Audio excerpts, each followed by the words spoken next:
하나님 말씀 봅니다. 하나님 말씀 로마서 8장 14절에서 17절까지 보겠습니다.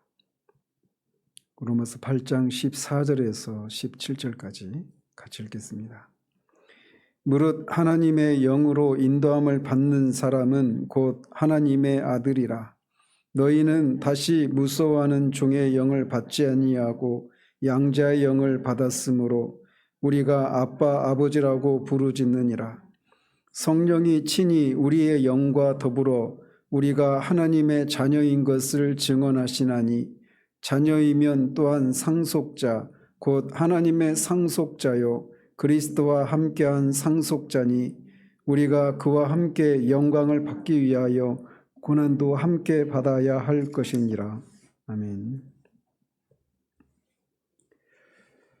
오늘 본문은 8장 안에서도 이제 새로운 주제가 시작되는 본문이라고 할 수가 있습니다.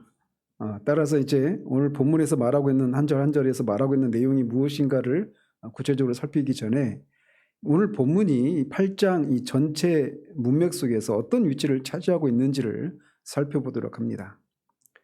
우리말 성경은 번역이 생략되었지만 원문은 14절이 왜냐하면 이렇게 시작을 하고 있습니다.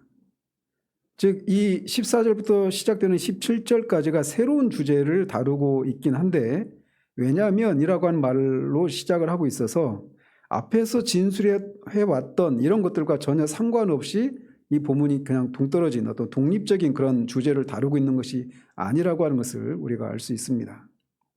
자, 그래서 이제 이 본문이 앞에 있는 것과 연관이 있는 본문이기도 한데 그러면서 이 본문, 이 8장 전체에서 이 본문은 어떤 위치를 차지하고 있는가 이렇게 먼저 살펴보는데 기억을 하실지 모르겠지만 이 로마서 8장 전체의 주제가 뭐라고 말씀드렸습니까?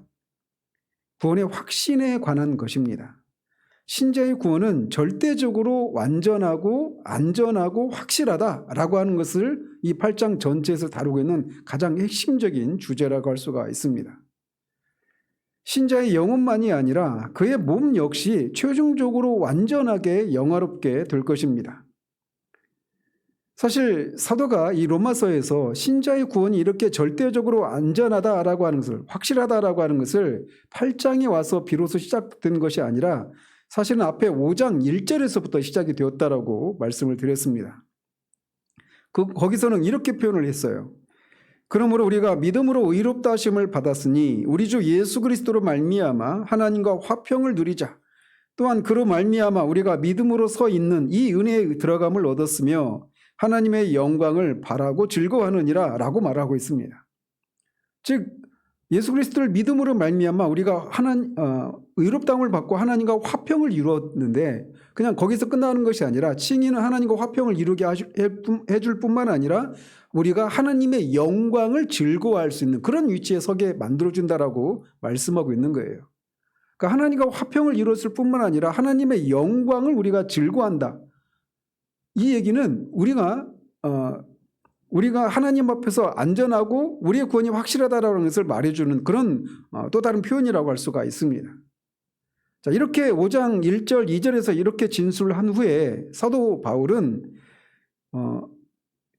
우리가 하나님의 영광을 바라고 즐거워할 수 있는 권리를 가지게 된 기초가 무엇인가를 이제 그가 5장 12절에서 21절까지 해서 다루고 있습니다.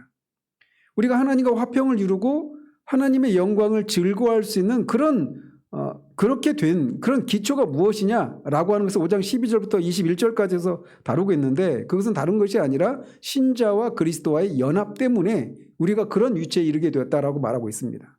그래서 사도 바울은 5장 12절 21절에서 신자와 그리스도와의 연합을 인해서 우리의 구원이 절대적으로 안전하고 확실하다 이거를 이미 한번 말한 바가 있어요. 거기서 말하고 있는 것은 전에 우리는 다 아담 안에 있었지만 이제는 그리스도 안에 있다. 우리가 이렇게 그리스도와 연합을 통해서 그리스도 안에 있기 때문에 우리의 구원은 절대적으로 확실하고 궁극적으로 우리 그 구원은 반드시 이루어진다라고 말하고 있는 거예요. 그리스도와 우리가 연합이 되었기 때문에 머리 되신 그리스도가 그렇게 이미 영화롭게 되었다면 우리도 그의 몸의 지체인 그리스도와 연합을 이룬 우리도 반드시 그렇게 된다라고 말하고 있는 겁니다. 그래서 이 또다시 막 많은 것을 다 말할 수는 없지만 구원의 확신은 여러분이 계속 구원의 확신을 구하는 마음이 있지 않습니까? 그래서 구원의 확신을 우리가 성경에서 우리가 누릴 수 있고 또 누려야 한다고까지 말을 합니다. 그런데 구원의 확신을 우리의 구원이 내가 구원받은 사람이라고 하는 것을 확신하기 위한 첫 번째 근거는 무엇이냐면 그리스도 안에서 우리가 누구인가를 확인하는 것. 말씀이 우리에게 그리스도 안에 있는 우리가 어떤 사람인가라고 하는 것을 말해주고 있는 그 진리를 알 때 거기에서 구원의 확신은 거기에서 생겨나는 거예요. 우리는 자꾸 내가 물론 그 뒤에 이제 8장 16절에서 다루겠지만 성령께서 우리 영과 더불어서 내가 정말 구원받은 하나님의 자녀라고 하는 것을 직접적으로 말씀해 주시는 놀라운 그런 은혜 체험이 있습니다. 그런데 그것이 아니어도 우리가 말씀을 통해서 그리스도 안에서 우리의 위치와 신분이 무엇인가를 알면 우리가 그런 구원의 확신을 가질 수 있단 말이에요. 우리 속담에 그런 말씀이 있죠. 그런 속담이 있죠. 가랑비에 속옷 젖는다고. 우리가 소낙비를 맞아도 속옷이 젖을 수 있지만 가랑비를 맞아도 우리의 속옷이 젖을 수 있어요. 그래서 말씀을 통해서 끊임없이 그리스도 안에 있는 우리의 위치와 신분이 무엇인가를 아는 것, 이것을 계속 누려가는 것을 통해서 우리가 그런 구원의 확신을 충분히 풍성히 누릴 수 있습니다. 어떤 시험이 와도 그것을 넉넉히 이길 수 있을 만큼의 그런 은혜 체험이 말씀을 통해서 우리가 그 구원의 확신을 누릴 때 가능하단 말이에요. 자, 그래서 첫 번째 신자의 구원이 확실하다라고 하는 것을 말해줬던 그 사도 바울의 그 논거는 신자와 그리스도와의 연합이라고 하는 이 교리를 앞에서 진술한 바가 있습니다. 자, 그렇게 한 다음에 그는 6, 7장에서는 다른 주제로 넘어갑니다. 정말 우리가 죄가 더한 것에 은혜가 더했다라고 하는 이 말씀으로 끝내는데 그렇다면 은혜를 더하기 위해서 죄 가운데 거해도 되느냐라고 하는 이 율법 폐기주의적인 이런 반론에 이제 그럴 수 없다라고 하는 것을 이제 펼쳐 나가고 있는 것이죠. 그거를 이제 그러면서 신자와 율법과의 관계 이거를 6장과 7장에서 다뤘단 말이에요. 그리고 나서 이제 8장으로 들어와서 다시 한번 부정적인 방식으로 신자의 구원이 절대적으로 안전하다라고 하는 것을 8장에서 다시 시작을 하고 있는 겁니다. 그래서 8장 1절에서는 그러므로 이제 그리스도 예수 안에 있는 자에게는 결코 정죄함이 없다라고 하는 말을 통해서 그리스도 예수 안에 있는 사람은 더 이상 정죄를 받는 영역에 있지 않다라고 말을 합니다. 왜냐하면 8장 2절에서 이는 그리스도 예수 안에 있는 생명의 성령의 법이 죄와 사망의 법에서 우리를 해방시키셨기 때문에 우리는 결코 정죄받는 일이 없다라고 말을 하고 있는 거예요. 그리스도인은 더 이상 율법 아래 있지 않고 은혜 아래 있습니다. 사도는 8장 2절에서 4절까지 해서 우리가 전적으로 율법에서 구원받아서 성령으로 말미암아 그리스도에게 연합되었다는 차원에서 신자의 구원의 확실성을 다르게 또 논증을 한 바가 있습니다. 자, 그렇게 한 다음에 5절에서 11절까지 해서는 우리 안에 내주하시는 성령께서 우리를 거룩하게 하기 위해서 역사하시는 것을 통해서 우리의 영뿐만 아니라 우리의 몸도 그렇게 영화롭게 할 것이다라고 하는 것을 진술합니다. 그것을 통해서 신자의 구원이 확실하다라고 하는 것을 말해주고 있는 거예요. 즉 모든 신자 안에는 성령께서 계시는데 성령이 우리 안에서 무엇을 하시느냐면 우리 영은 이미 우리가 영화롭게 되었고 우리 몸까지도 영화롭게 할 것이라는 거예요. 그렇기 때문에 신자 안에 있는 성령이 우리를 거룩하게 하시는 이 일을 통해서 우리가 우리 몸까지도 영화롭게 되는, 그래서 최종적으로 우리 구원이 확실하다라고 하는 것을 말한 바가 있단 말이죠. 예수를 죽은 자 가운데서 살리신 이의 영이 너희 안에 거하시면 그리스도 예수를 죽은 자 가운데서 살리신 이가 너희 안에 거하시는 그의 영으로 말미암아 너희 죽을 몸도 살리시리라. 그러니까 성령이 우리 안에 내주하고 계신다라고 하는 소리가 확신할 수 있다면 우리는 우리의 구원이 최종적으로 우리 몸까지도 영화롭게 되는 이 최종적인 구원이 우리에게 확실하게 주어질 것이라고 하는 것을 확신할 수 있다는 것입니다.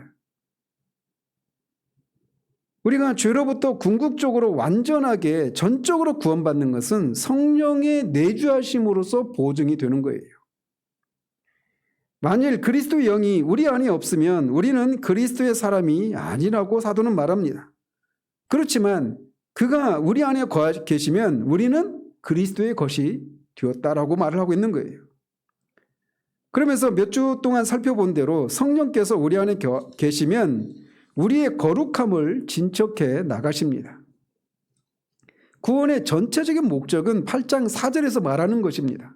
육신을 따르지 않고 그 영을 따라 행하는 우리에게, 즉 우리가 성령을 따라 행하면서 율법의 요구가 이루어지게 되는 것, 이것이 구원의 목적이란 말이에요.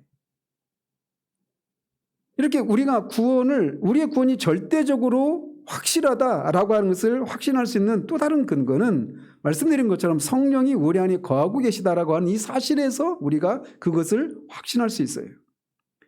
자, 그러면서 12절 13절에서 실제적인 권면이 나오게 되는 겁니다. 그러므로 형제들아 우리가 빚진 자로 돼 육신에게 져서 육신대로 살 것이 아니니라.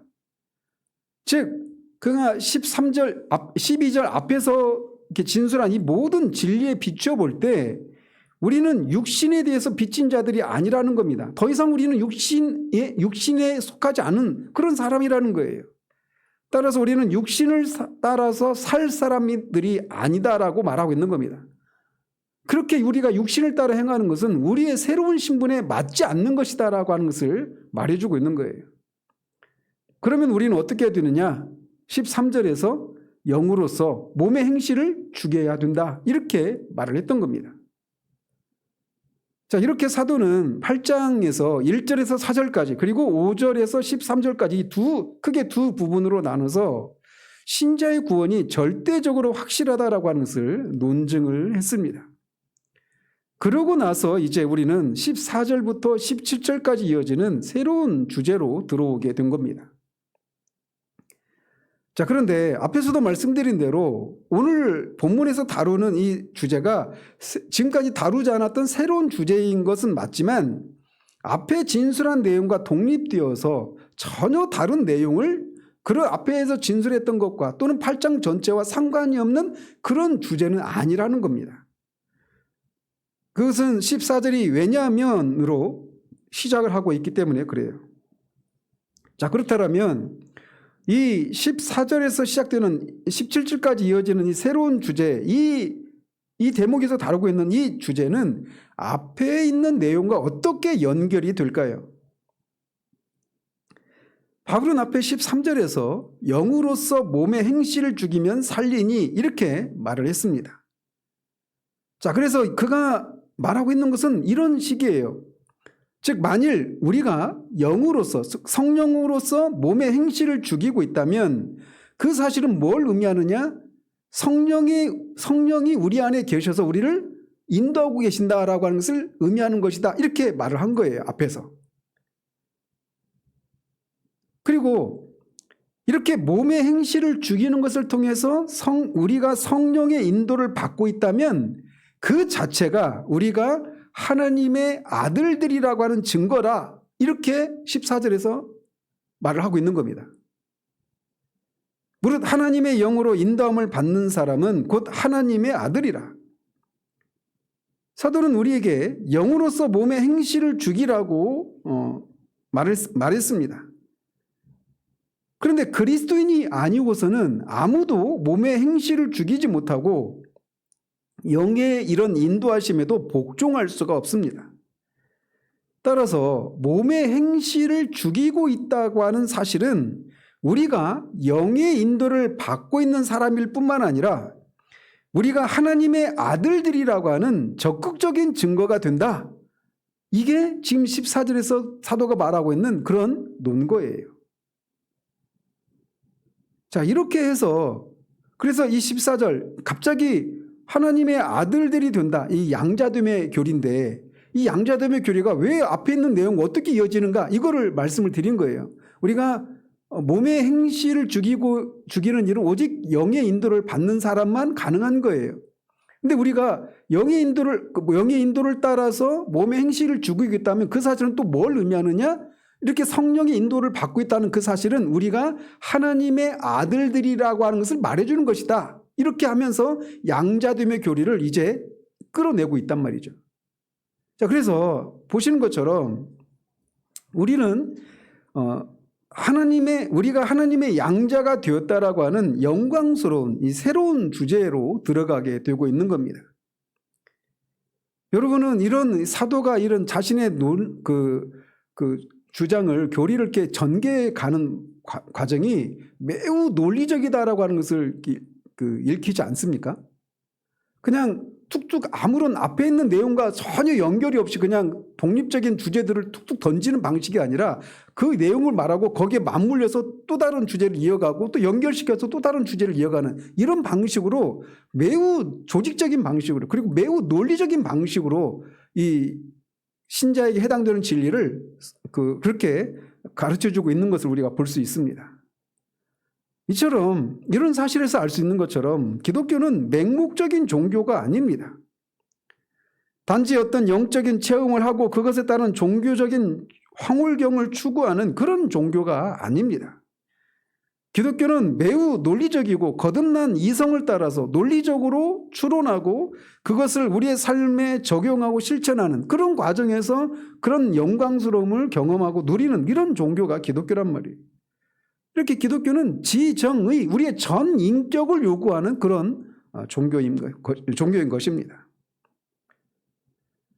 자, 한편 이렇게 해서 사도는 양자됨의 교리를 새롭게 도입하고 있는데 이 양자됨의 교리도 역시 이 8장 전체 주제와 밀접하게 사도가 연관시키고 있는 것을 봅니다. 8장 전체 주제가 구원의 확신이에요. 신자의 구원은 절대적으로 확실하다. 이거를 양자됨의 교리와 연결시키고 있단 말이에요. 그러니까 양자됨의 교리를 언급하고 있는 이것은 신자의 구원은 절대적으로 확실하고 안전하다. 그 근거가 뭐냐? 신자는 다 양자들이기 때문이다. 하나님의 아들들이기 때문에 그들의 구원은 절대적으로 확실하다, 안전하다. 이런 취지에서 양자됨의 교리를 새롭게 도입하고 있는 거란 말이에요. 그래서 이 전체 주제 속에서 이 신자의 구원이 절대적으로 안전한 이유가 무엇이냐라고 하는 것을 이렇게 여러 각도에서 여러 가지 논거를 들어서 그의 주장을 펼치고 있단 말이죠. 그래서 이 양자됨의 교리를 17절까지 해서 다룹니다. 그리고 이 양자됨의 교리라고 하는 이 주제는 로마서 8장에서 뿐만 아니라 로마서 전체, 아니 성경 전체에서도 가장 영광스러운 주제들 가운데 하나입니다. 우리가 하나님의 아들들이라고 하는 것을 인식하는 것보다 더 놀라운 것은 없다라고 말할 수가 있어요.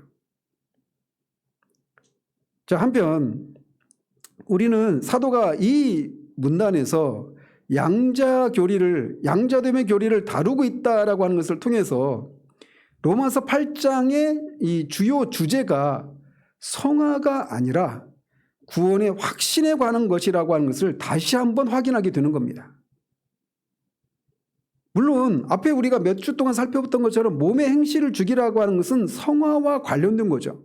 그래서 말씀드린 것처럼 신자가 성화를 이룰 수 있는 근거가 무엇인가? 우리가 아담 안에 있지 않고 주 안에 있고 우리 그 성령이 우리 안에 거하시고 우리가 율법 아래 있지 않고 은혜 안에 있고 이런 여러 가지 근거들을 제시하지 않았습니까? 그리고 이 성화를 이룰 수 있는 보편적인 원리는 무엇이고 구체적인 원리는 무엇인가 이런 것들을 살폈단 말이에요. 그래서 8장에서도 분명히 성화에 대한 주제를 다루고 있는 것은 사실입니다.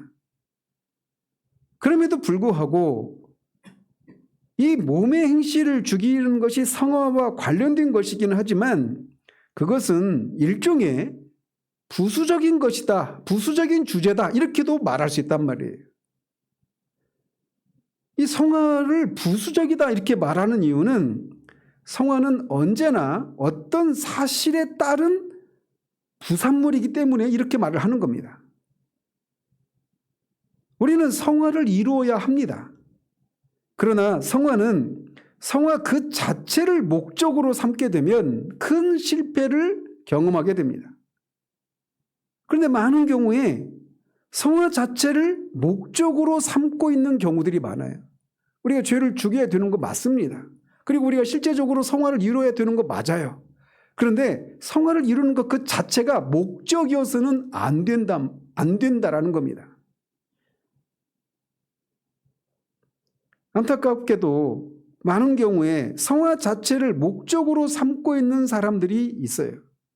지난주에도 말씀드렸지만 우리 시대는 성화가 어떻게 하면 내가 성화를 이룰 수 있을까? 이것이 신자들의 주된 관심사가 아닌 것처럼 보이는 시대를 살고 있어요. 그래서 성화를 어떻게 하면 이룰 수 있는가? 이것이 주된 관심사로 삼고 있는 그런 신자를 찾아보기가 쉽지 않아요. 우리 시대는. 그럼에도 불구하고 그렇기 때문에 그런 사람들을 굉장히 진지한 그런 사람으로 분류할 수 있겠죠. 그런데 문제는 성화 자체를 목적으로 삼는 것에 있다라는 겁니다. 왜 우리가 흔히 볼 수 있는 것처럼 성화 자체를 목적으로 삼고 있기 때문에 실패하는 그런 사람들을 보게 될까요? 그것은 많은 그리스도인들이 기독교의 삶을 순전히 로이드존스의 표현대로 굴종적인 방식으로 접근하기 때문에 그렇다라고 말할 수가 있습니다. 이 무슨 말이냐면 굴종적인 방식으로 접근한다. 이 말은 뭐냐면 기독교에 관한 이 모든 것을 신앙생활 그 자체를 자신이 가지고 있는 여러 가지 문제들로부터 출발하는 것, 이런 자세를 말할 수가 있습니다. 이를테면 이런 거예요.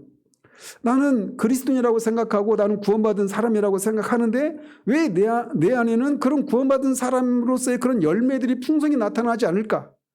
왜 나는 이런저런 죄에 대해서 늘 실패할까? 어떻게 하면 나는 이 죄 문제를 이길 수 있을까? 어떻게 하면 내 안에서 많은 열매를 맺을 수 있을까? 이렇게 출발하는 거예요. 이런 자세들을 굴종적인 자세다 이렇게 말을 하는 겁니다. 온통 그들의 출발점이 성화가 그들의 출발점이 되고 있는 거예요. 그래서 그런 사람들의 경우에는 성화가 그들에게 가장 위대하고 중요한 문제가 됩니다. 그런데 사도의 가장 큰 관심사는 우리가 종의 영을 받지 않고 하나님의 아들들이며 하나님을 기뻐하고 즐거워하면서 아빠, 아버지라 불러야 된다는 사실을 우리가 알고 그것을 인식하도록 하는 것, 이것이 사도의 주된 관심사라는 겁니다. 사도의 바람은 우리들이 이것을 이미 우리가 아들의 영을 받고 하나님을 아빠, 아버지라 부르며 하나님을 즐거워할 수 있는 그런 사람이 되었다라고 하는 것을 깊이 확신하고 우리 외부의 그 어떤 것들이 우리에게 달려와도 우리가 그것들 때문에 흔들리고 두려워하지 않고 우리가 하나님의 상속자들이요 그리스도와 함께한 상속자라고 하는 것을 확신할 수 있게 하는 것, 이것이 사도의 주된 관심사예요. 그렇게 되어서 우리가 그리스도와 함께 인내한다면, 또한 우리가 그리스도와 함께 고난을 받는다면 우리는 또한 그와 함께 영화롭게 될 것이다 라는 거예요. 즉 사도의 주된 관심사는 신자는 반드시 영화롭게 된다라는 것입니다. 그것이 가능한 그 근거들을 계속해서 제시해주고 있는 거예요. 그런 측면에서 우리 자신을 돌아볼 필요가 있는 겁니다. 우리는 얼마나 자주 우리가 영화롭게 될 것이라고 하는 사실을 얼마나 자주 생각하는가라는 겁니다. 사도의 주된 관심이 여기 있는데 그것을 위해서 이 진리를 기록하고 있는데 우리는 실제적으로 영화에 대해서 얼마나 많은 관심을 갖고 있는가. 근데 실천적으로 우리 삶을 돌아보면 어떻게 하면 내가 성화를 이룰 수 있을까? 이게 최종적인 어떤 신앙의 목표인 것처럼 생각하는 그런 삶을 살고 있단 말이에요. 여기에 우리들의 문제가 여기 있단 말입니다. 우리가 기억해야 될 것은 지난 몇 주 동안 살펴봤던 것처럼 성화를 촉진하기 위한 여러 가지 가르침이나 여러 가지 운동들이 있죠. 심지어는 성화라고 하는 것을 완전히 그것만 초점을 맞춰서 성결 교단이라고 하는 교단까지 생겨나지 않았습니까? 사도 로이드 존스는 어떤 한 가지 부분을 특화해서 그걸 교단화하는 것, 이런 것에 대해서는 동의하지 않습니다. 왜냐하면 성화는 영화를 이루기 위해서 잠시 이 땅에서 우리가 행해야 될 어떤 그가 로이드존스의 표현대로 부산물이라고 표현할 정도로 이 땅에 속한 일이에요. 이 땅에서의 일입니다.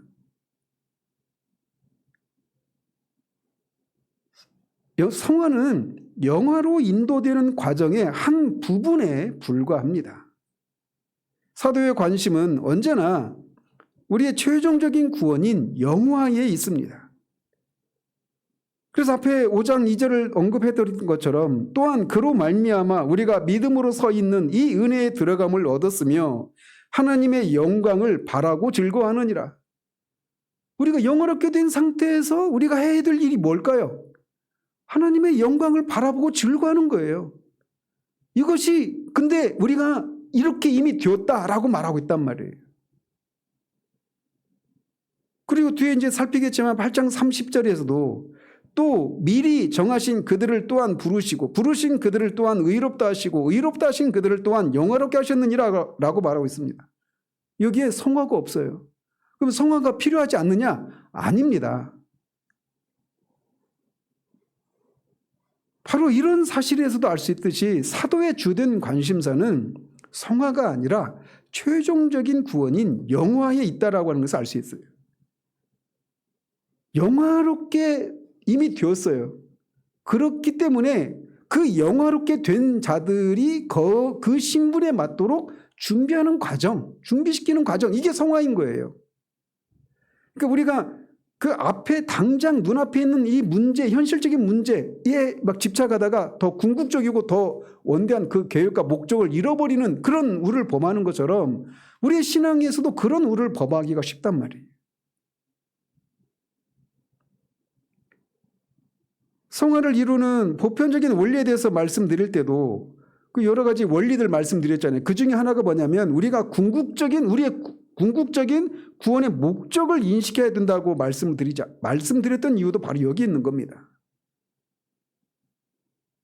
우리는 구원의 문제를 너무도 주관적인 차원에서 생각하는 경향이 많습니다. 이 사실은 구원을 하나님께서 궁극적으로 계획하시고 우리를 위해서 이 구원을 목적하셨다라고 하는 것을 우리가 생각하지 못하는 데서 나오는 것입니다.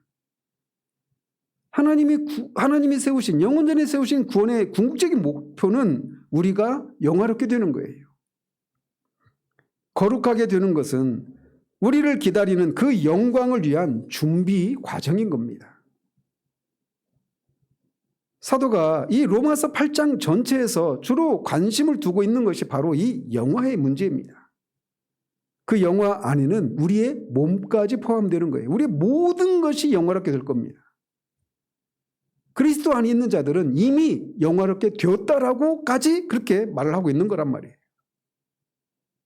이것이 우리를 위한 하나님의 계획과 목적이기 때문에 아무도 이것이 성취되는 것을 막지 못하게 하라. 그런 맥락에서 성령이 우리 안에 거하시면서 우리를 거룩한 삶을 살아가도록 우리를 인도해 가시는 거란 말이에요. 성령님을 우리 안에 두시고 그 성령이 우리의 성화를 촉진시키고 역사하고 있고 우리로 죄가 아직도 거하는 이런 몸의 행실을 죽일 수 있도록 해 주셨다라고 말하고 있는 겁니다. 그런데 이렇게 질문할 수 있죠. 그것이 바로 성령을 따라 우리가 몸의 행실을 죽이는 거, 이게 성화 아닙니까? 이렇게 말할 수 있죠. 성화 맞아요. 그런데 이 성화라고 하는 이 우리가 영을 따라서 영으로서 몸의 행실을 죽이는 이 성화를 이루는 이것은 무엇을 위해서요? 영화라고 하는 이것을 향해서 준비하는 과정으로서 이것을 하라고 말하고 있단 말이에요. 그러니까 주된 관심이 어디에 있는 거예요? 영화에 있다라는 겁니다. 우리가 영화롭게 될 사람들이기에 성화를 이루어야 한다라는 거죠. 따라서 사도가 여기서 다시금 양자됨의 교리를 새롭게 이제 도입을 하면서 끌어내면서 여전히 그의 주된 관심이 영화에 있다라고 하는 것을 다시 한번 우리에게 보여주고 있는 겁니다. 그러면서 우리가 영화롭게 될 것에 대한 보증을 또다시 우리에게 하나 이렇게 제시해주고 있는 셈인데 그것은 뭐냐? 우리가 하나님의 아들들이다라고 하는 이 사실을 다시금 새롭게 보여주고 있는 거란 말입니다. 따라서 이 양자됨의 교리에 대해서 우리가 이제 몇 가지 좀 살펴봐야 되는데 뭐 한 몇 주 걸릴 것 같아요. 그 중에 이제 우리는 먼저 이 양자되었다, 하나님의 아들들이라 이렇게 말할 때 이것이 이 세상에 사는 모든 사람들이 하나님의 아들이다 이런 의미로 말하고 있는 건 아니라는 것입니다. 그런 오직 우리 그리스도인들만 하나님의 아들이다라고 말하고 있어요.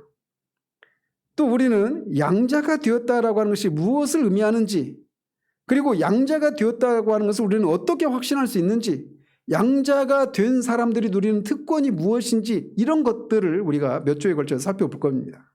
자, 그래서 하나씩 살펴보면, 먼저 사도는 모든 사람들이 다 하나님의 아들이다 이렇게 말하고 있지 않다라는 겁니다. 왜 이것을 먼저 말을 하느냐? 그렇게 주장하는 사람들이 있기 때문에 그래요.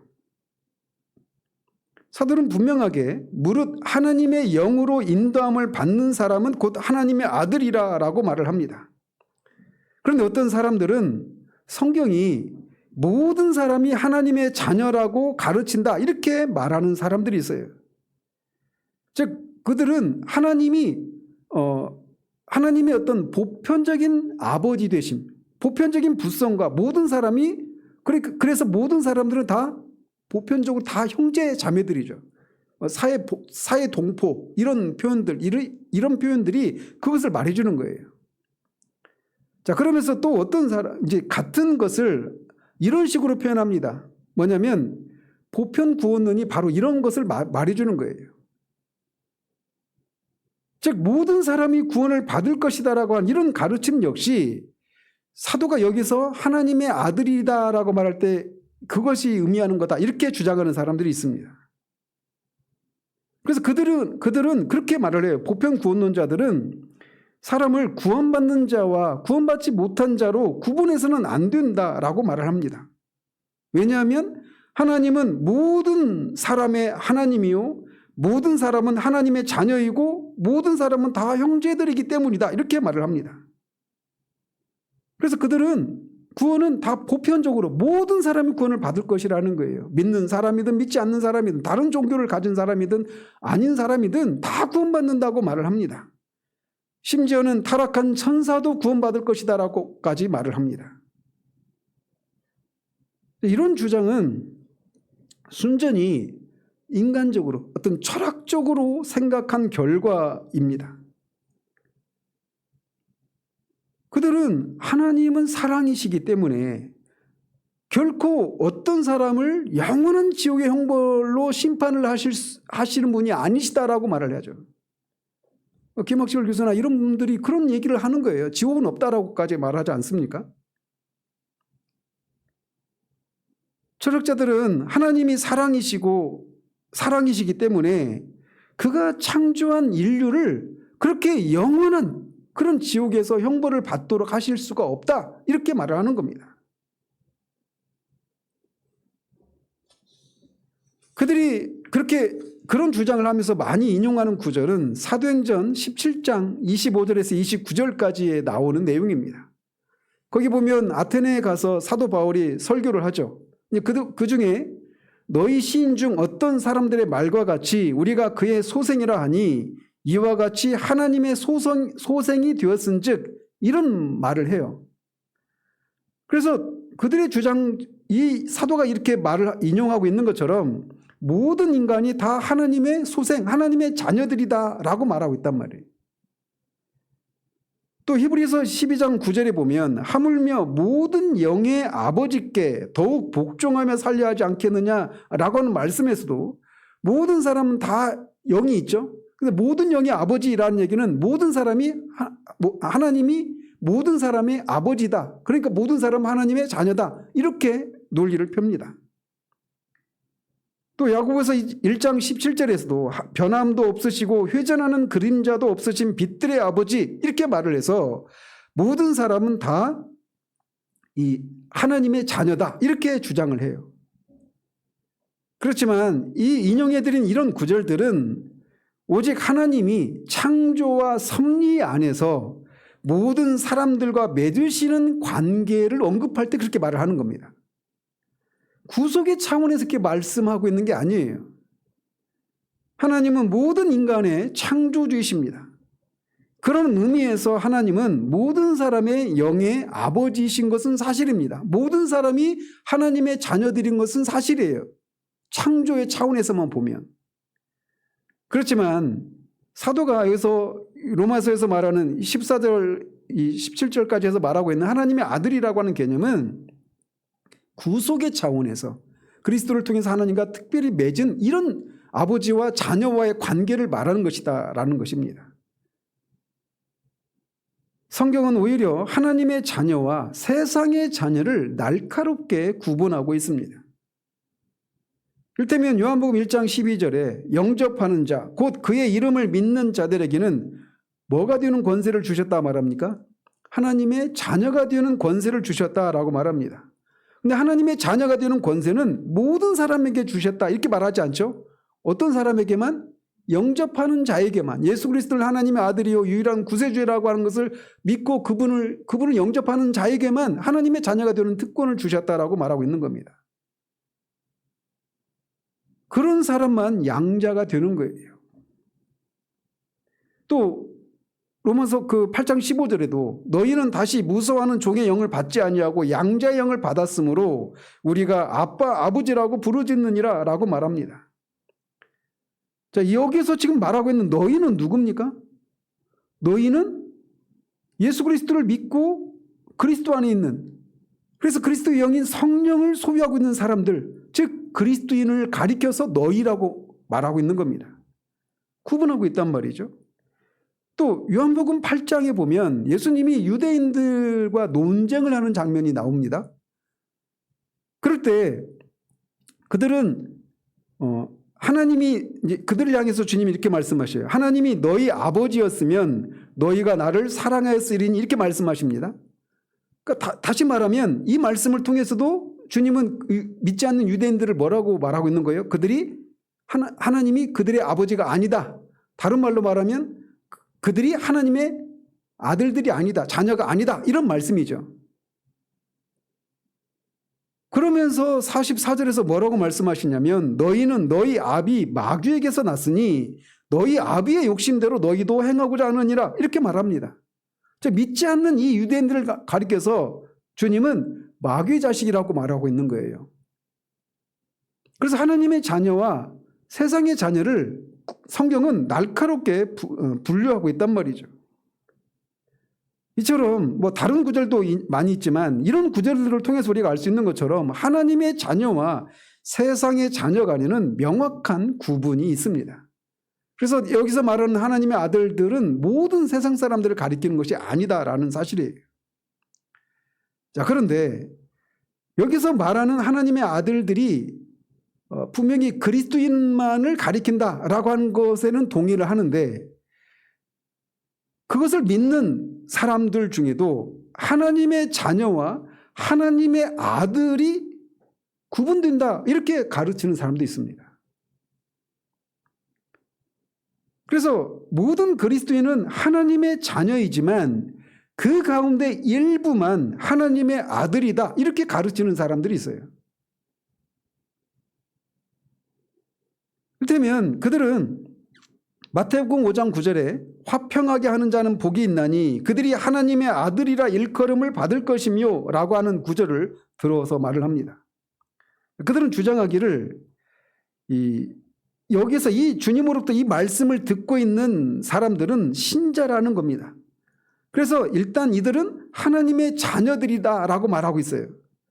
그렇게 하나님의 자녀들이었던 사람에게 주님이 이 말씀을 하고 계신다 이렇게 말을 합니다. 그러면서 화평하게 하는 자는 하나님의 아들이라 일컬음을 받을 것이며 라고 말을 해서 아주 하나님의 아들이라 일컬음을 받는 것은 어떻게 해야만 하나님의 아들이라 일컬음을 받는다라고 말하고 있다 이렇게 주장할까요? 화평하게 하는 일이 있어야 하나님의 아들이 된다라는 겁니다. 즉 이들은 일단은 믿는 자로서 하나님의 자녀들이지만 아직은 화평하게 하는 일을 해야 하나님의 아들이라 일컬음 받게 된다 이렇게 구분해서 말을 한단 말이에요. 또 45절에 보면 나는 너희에게 이르노니 너희 원수를 사랑하며 너희를 박해하는 자를 위하여 기도하라. 이같이 한즉 하늘에 계신 너희 아버지의 아들이 되리니 이렇게 말을 합니다. 즉 여기서 말하는 너희는 이미 신자가 된 사람들이에요. 하나님의 자녀가 된 사람들입니다. 그들의 주장에 의하면 그렇다는 거예요. 그들은 너희라고 말하는 사람들은 믿고 신자가 되어서 하나님의 자녀가 된 사람들인데 이들이 원수를 사랑하는 일을 하면 아버지의 아들이 될 것이다. 이렇게 말하고 있다는 거예요. 이 구절을 그렇게 해석을 합니다. 이 외에도 다른 구절들을 통해서 하나님의 자녀와 하나님의 아들을 구분하고 있어요. 그래서 그들의 논리는 이렇습니다. 즉 우리가 모두 은혜로 하나님의 자녀가 되지만 아들이 되는 것은 은혜의 문제가 아니라는 겁니다. 우리가 화평하게 하는 일을 하고 원수를 사랑하는 일을 하고 또 이런저런 어떤 노력을 해야 하나님의 아들이 된다. 이렇게 가르쳐요. 어쨌든 여러분들이야 이런 구분을 하지 않지만 이렇게 구분을 해서 하나님의 자녀가 누리는 특권, 그들은 어떻게까지 주장을 하느냐면 하나님의 자녀, 믿고 구원을 받은 하나님의 자녀들은 새하늘과 새 땅에 거하긴 하지만 하나님의 아들들이 누리는 특권을 누리지는 못한다라고 주장합니다. 그래서 하나님의 자녀들은 새하늘과 새 땅에 거하긴 하지만 우리 주님의 직접적인 임재 안에 있지는 못하다. 이렇게 주장을 해요. 우리 주님의 직접적인 임재 안에 거할 수 있는 사람은 하나님의 아들들만 가능하다. 이렇게 주장한단 말이에요. 그렇지만 이것은 성경에서 말해주고 있는 것이 아닙니다. 로마서 이 오늘 본문에서만 가지고도 우리가 그것을 확인할 수 있어요. 너희는 다시 무서워하는 종의 영을 받지 아니하고 양자 영을 받았으므로 우리가 아빠 아버지라고 부르짖느니라.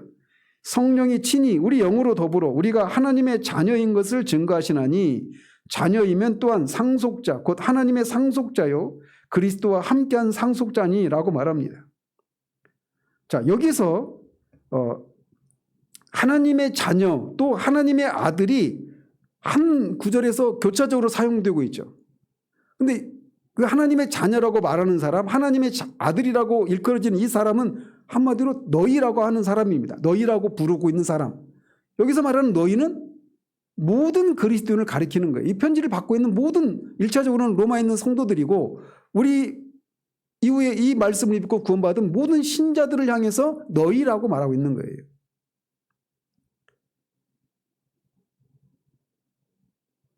그리고 갈라디아서 3장 26절에서도 너희가 다 믿음으로 말미암아 그리스도 예수 안에서 하나님의 아들이 되었다 이렇게 말합니다.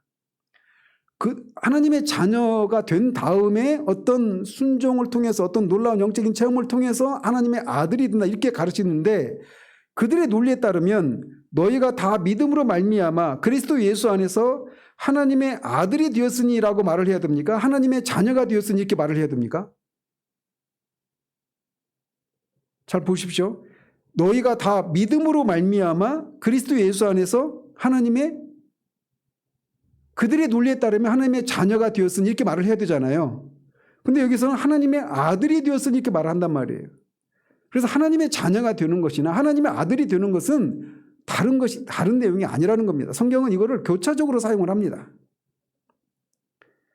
심지어 사도 요한의 글들에 보면 신자를 가리켜서 하나님의 아들이다 이런 표현을 쓰지를 않습니다. 요한복음도 그렇고 요한 1, 2, 3서에도 보면 다 그는 자녀라고 하는 표현만 씁니다. 만약에 사도 요한이 하나님의 자녀가 되는 것과 하나님의 아들이 되는 것은 다르다라고 하는 것을 알았다면 사도 요한이 이런 용어를 안 썼을 수가 없죠. 구분해서 분명히 썼을 거 아니겠어요? 근데 그런 용어를 한 번도 쓰지 않아요. 하나님의 아들이라는 표현을. 아무튼 이런 이유들로 인해서 우리는 하나님의 자녀가 된다라고 하는 것이나 하나님의 아들이 된다라고 하는 것이나 같은 의미라는 것입니다. 자, 그렇다면 이것만 다루도록 합니다. 자, 그렇다면 여기서 하나님의 아들이 되었다라고 할 때 그게 뭘 의미할까라는 겁니다. 여기서 우리가 먼저 전제를 해 놓아야 되는 게 뭐냐면, 어떤 사람도 본질상 하나님의 자녀나 아들이 아니다라고 하는 사실입니다.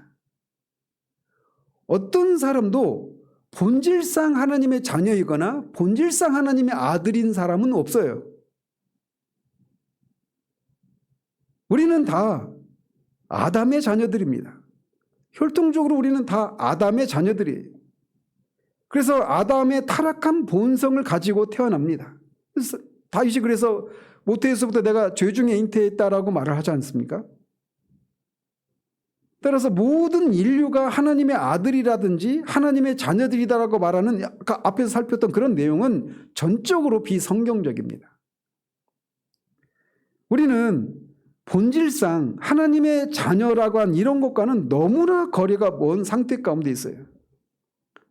자, 그렇다면 이렇게 본질상 아담 안에서 태어나서 본질상 진노의 자녀인 우리가 어떻게 하나님의 아들이 될 수 있을까요? 15절에 나오는 양자라고 하는 단어가 그것을 우리에게 그 답을 제공해 주고 있습니다. 그래서 이 양자라고 하는 개념이 뭘 의미하는지, 우리가 하나님의 아들들이 된다라고 하는 것, 이것이 뭘 의미하는지를 이 양자라고 하는 단어를 통해서 우리가 확인할 수가 있는 겁니다. 우리가 알다시피 어떤 아이를 양자로 받아들이려고 할 때 그것은 순전히 무슨 문제입니까? 법적인 문제죠. 전혀 혈통적으로 내 자녀가 아닌데 법적으로 내 자녀를 삼는 거예요. 이게 그래서 양자가 되는 거란 말이에요. 그래서 법적인 조치로 한 가정의 아들이나 딸이 되는 겁니다. 그 결과 그는 법적으로 아들로서의 그런 특권과 지위가, 신분이 주어지게 되고 그 집의 아들로서 행동하게 됩니다. 그것이 양자로 받아들여지는 일이에요.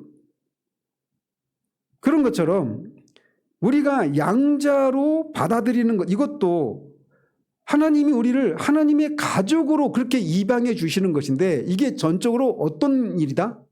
법적인 차원에서 말을 하는 것이다 라는 겁니다.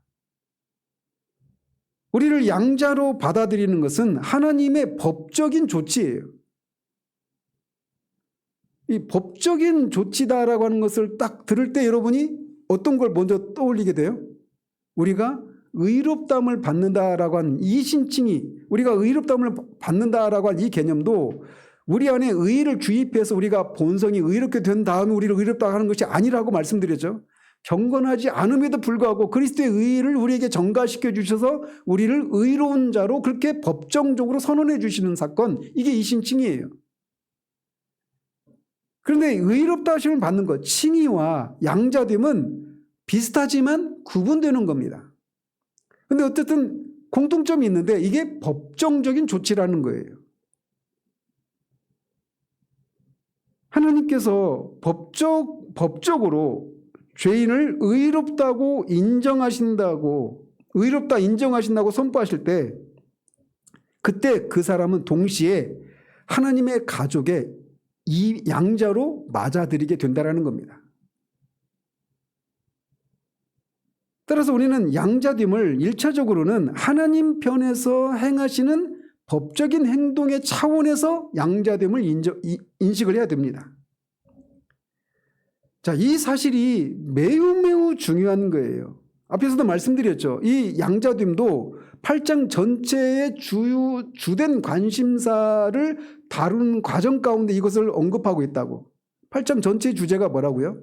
신자의 구원이 절대적으로 확실하다라고 하는 거예요. 구원의 확신에 대해서 얘기하고 있는 거란 말이에요. 그래서 양자됨이 의미하는 것은 뭐냐면, 이렇게 우리를 법적인 차원에서 하나님의 가족으로 우리를 입양해 주신 분이 하나님이시기 때문에 이 우리를 양자로 삼아 주신 이 일은 절대로 번복될 수 없다라고 하는 것을 우리에게 말해주는 겁니다. 하나님이 우리를 의롭다고 해주신 것이 법정적인 사건인데 그것이 하나님이 하신 것이기 때문에 절대로 우리가 의로운 신분은 그 무엇으로도 잃어버리지 않지 않습니까? 그런 것처럼 하나님은 우리를 법정적으로 하나님의 가족의 일원으로 양자로 삼아주신 것도 법적인 조치인데 이 일을 행하신 분이 하나님이시기 때문에 양자가 되었다라고 하는 우리의 신분은 그 무엇으로도 변화되지 않는다라는 겁니다. 그렇기 때문에 구원의 확신을 우리가 얘기할 수 있는 거예요. 에베소서 1장에서도 같은 것을 말합니다.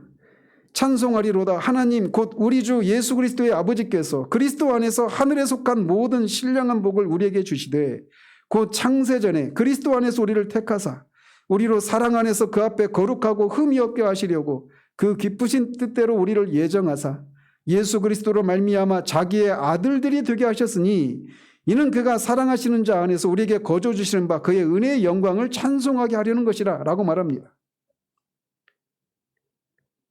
이 구절에서도 우리는 아들됨의 차원에서 우리의 구원이 확실한 기초를 알려주는 그런 내용을 우리가 접하게 됩니다.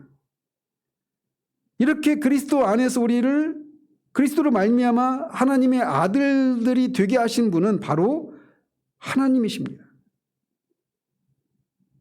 우리를 하나님의 가족으로 양자 삼으시고 우리를 이렇게 아들됨의 지위로 옮기신 분은 변치 않으시는 영원한 하나님이십니다.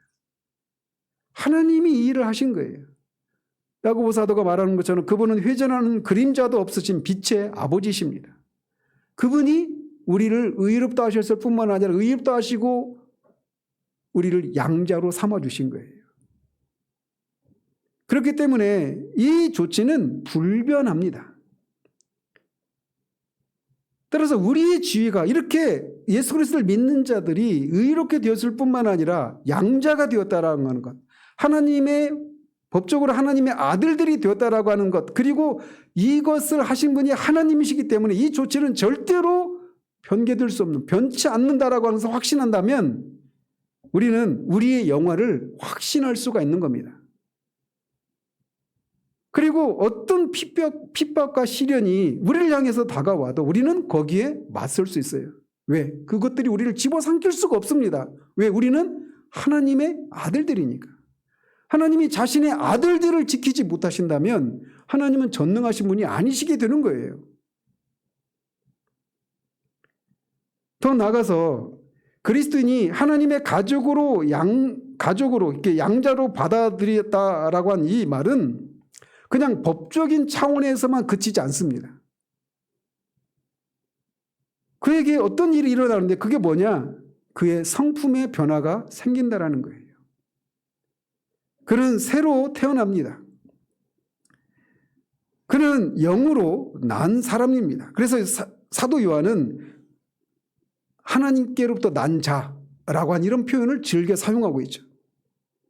또 베드로 사도는 베드로후서 1장 4절에서 우리는 신의 성품에 참여하는 자가 되었다라고 말합니다. 즉 우리가 그리스도와 연합을 통해서 신의 성품에 참여한 자들이 되었다라고 말하고 있는 거예요. 자, 그래서 이 양자 되었다라고 하는 것은 앞에 의롭다함을 받는다라고 하는 것, 칭의와도 밀접한 관계가 있죠. 칭의와는 법적인 그런 조치라고 하는 차원에서 같죠. 그러나 칭의와는 좀 다르죠. 자, 그러면서 양자 되었다라고 하는 것은 우리가 이렇게 하나님께로도 나고 또 신의 성품에 참여하고 이건 또 다 뭐예요, 이게? 이게 거듭남, 중생을 가리키는 거잖아요. 그래서 양자 되면은 칭의라고 하는 차원과 중생이라고 하는 차원이 다 들어있는 이런 개념이라고 이해를 하시면 돼요. 그러나 이 둘과는 구별되지만 이런 것과 아주 밀접한 관계가 있는 거예요. 그래서 의롭다, 칭의와 양자됨, 거듭남은 동시에 일어나는 거예요. 우리가 이것을 구분해서 살피기 때문에 이렇게 시간의 순서를 따라 논리적으로 살펴서 살피기 때문에 이게 마치 시간적으로 일어나는 것처럼 생각할 수 있는데 그렇지 않습니다. 이게 동시에 순간적으로 한순간에 일어나는 일이에요.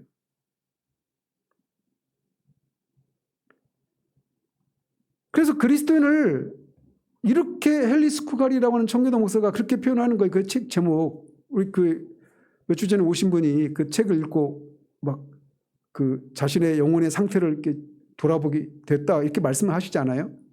사람의 영혼 안에 있는 하나님의 생명. 그리스도인은 바로 이런 사람입니다. 단지 믿어야 될 몇 가지 교리를 믿고 이전에 살았던 나쁜 삶을 살지 않고 죄된 삶을 살지 않고 경건한 삶을 몇 가지 기독교적인 삶을 살아가는 것, 그렇게 살다가 천국 가는 것, 이 정도가 아니에요. 그리스도인이 되었다라고 하는 것은 양자가 되었다라고 하는 것을 의미하는 겁니다. 우리 안에 하나님의 생명이 심겨진 사람들이 그리스도인들이에요. 사도가 하나님의 영으로 인도함을 받는 사람은 곧 하나님의 아들이라 이렇게 말을 하는 것이 바로 여기에 있는 겁니다. 지금 예수 그리스도를 믿는 모든 예수 그리스도를 믿어서 의롭게 된 사람들은 지금 이미 하나님의 아들들입니다. 그리고 우리는 언제나 우리 자신을 이런 차원에서 생각을 해야 되는 거예요. 우리 안에서 또 우리 밖에서 어떤 일이 일어나든지 그것은 우리가 하나님의 아들들이 되었다라고 하는 것을 아들들이 되었다라고 하는 것에 어떤 영향도 끼칠 수가 없습니다. 이것이 우리가 진정한 구원의 확신을 할 수 있는 매우 중요한 근거예요. 우리 안에 성령님이 계시다라고 하는 것도 우리가 구원을 확신할 수 있는 그런 근거이기도 하고, 우리가 그리스도와 연합을 이루고 있는 존재라고 하는 그것도 우리가 구원을 확신할 수 있는 그런 절대적인 기초이기도 하지만, 또 동시에 우리가 양자가 되었다고 하는 것, 하나님의 아들들이 되었다라고 하는 이것만큼 우리가 절대적으로 우리의 구원이 취소되거나 우리의 구원이 이루다가 마는 이런 일은 없다라고 하면서 확신할 수 있는 아주 절대적으로 중요한 기초가 되는 겁니다. 우리는 단순히 그냥 죄를 용서받은 사람에 그치지 않습니다. 하나님의 창조주이신 하나님이 우리의 죄를 아들에게 대신 지게 하시고 그를 믿는 자들에게 이제 너는 내 용서를 받았다고 그냥 그렇게 우리 마음대로 살다가 그냥 천국에 들어가게 되는 이런 정도의 문제, 그런 은혜를 입은 차원의 문제가 아니라는 겁니다. 우리는 단순히 죄를 용서받은 사람만이 아닙니다. 우리는 하나님의 아들들입니다. 우리는 하나님의 가족에 속해 있는 사람이에요. 우리는 하나님의 상속자들입니다. 하나님의 가족들입니다. 우리는 몇 번에 걸쳐서 이 양자됨의 영광스러움에 대해서 살펴볼 거예요. 우리가 어떻게 양자가 되었다고 하면서 확신할 수 있는지, 양자가 된 사람들이 누리는 특권이 무엇인지, 이런 것들을 우리가 살피게 될 겁니다. 우선 오늘 우리가 모든 신자는 지금 여기에서부터 하나님의 자녀가, 아들들이 양자가 되었다라고 하는 이 사실을 아는 것으로 우리 영적인 배고픔을 달래기 바랍니다. 우리의 이 지위는 영원토록 변하지 않습니다. 이 세상에서 가장 비천한 그런 삶을 살아가는 그리스도인이라 하더라도 그는 하나님의 아들입니다. 우리를 그런 차원으로 바라봐야 돼요. 우리 자신도 그렇고 예수 그리스도를 믿는 모든 신자들을 다 그렇게 봐야 됩니다. 하나님의 아들들이에요. 그것을 우리가 그런 존재라고 하는 것을 알고 세상을 보십시오.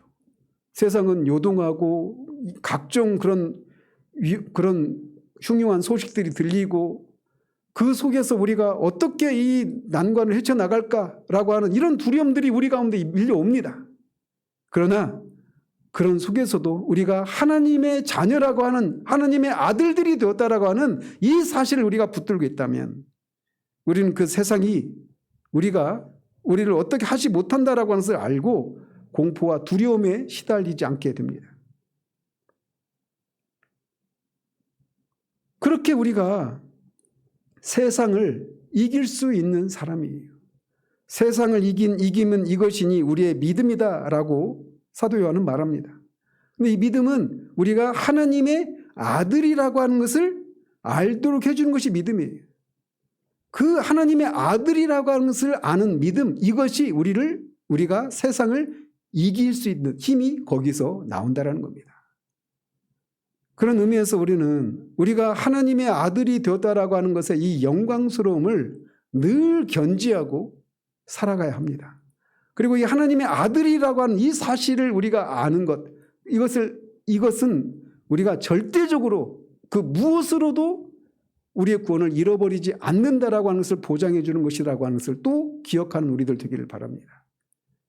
내가 이렇게 저렇게 하나님이 원하시는 대로 살지 못하고 넘어지고 또 밖에서 우리를 넘어뜨리려고 하는 이 우리를 위협하는 세상이 마귀가 얼마나 큰 권세를 행사하고 얼마나 큰 능력을 가진 존재인가, 그 앞에 우리는 얼마나 작은가, 이런 것을 생각할 때마다 그것들을 넉넉히 이길 수 있는 그 힘의 원천은 바로 이렇게 우리가 예수 그리스도를 믿음으로 말미암아 우리가 하나님의 자녀들이 되었다라고 하는 이 사실, 그것이 이 모든 것을 넉넉히 이길 수 있는 힘을 거기에서 제공해 주는 겁니다. 그러면 늘 우리가 그리스도 안에서 그리스도로 말미암아 하나님의 아들들이 이미 되었다라고 하는 이 사실들을 늘 기억하고 우리가 다음 주부터 살펴보게 될 하나님의 아들들이 누리게 되는 그 특권, 이런 것들을 우리가 늘 누리는 것을 통해서 사도가 의도하는 바처럼 구원의 확신을 어떤 상황 가운데서도 누리는 것을 통해 세상으로 하여금 도대체 평안할 수 없을 것 같은 그런 삶을 살아가면서도 어떻게 그런 평안을 누릴 수 있는지 물으러 오는 그런 삶을 살아서 하나님의 덕을 높이는 그런 우리들 되기를 바랍니다. 기도하겠습니다. 하나님 아버지, 오늘부터 예수 그리스도를 믿는 신자의 구원이 확실한 또 다른 논거로 모든 신자가 하나님의 아들들이 되었다라고 하는 이 양자됨의 교리를 살피기 시작했습니다. 하나님 아버지, 우리에게 은혜를 베풀어 주셔서 이 진리의 영광스러움에 우리가 눈뜨게 하시고, 이것이 단지 우리의 머리에만 머무르는 진리가 아니라 우리의 삶을 움직이는 그런 능력의 진리로 우리에게 다가올 수 있도록 도우셔서 우리 안팎에 우리를 끊임없이 낙심케 하고 두려움에 시달리게 하는 이 모든 것들을 넉넉히 이길 수 있는 그런 삶을 살아가는 우리 모두 될 수 있도록 우리를 이끌어 주시기를 원합니다. 예수 그리스도 이름으로 기도합니다. 아멘.